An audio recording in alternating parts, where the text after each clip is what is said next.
If your faucet looks like this, it might be time for a new one.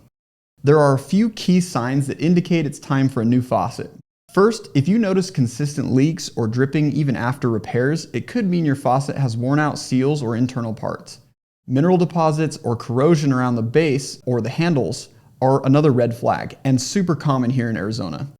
These buildups can affect both function and appearance. Struggling with stiff handles or difficulty adjusting the water temperature, these issues often signal internal wear that might require a replacement. Additionally, if your faucet looks outdated or no longer matches your current kitchen or bathroom decor, a new faucet will instantly refresh the space. So when in doubt, it's always wise to consult a professional plumber. They can assess your faucet's condition and recommend the best course of action. So whether it's leaks or corrosions or simply time for a change, knowing when to install a new faucet can save you from big problems down the road. If you found this video helpful, make sure to like, comment, and subscribe for more plumbing tips, and we'll see you in the next video.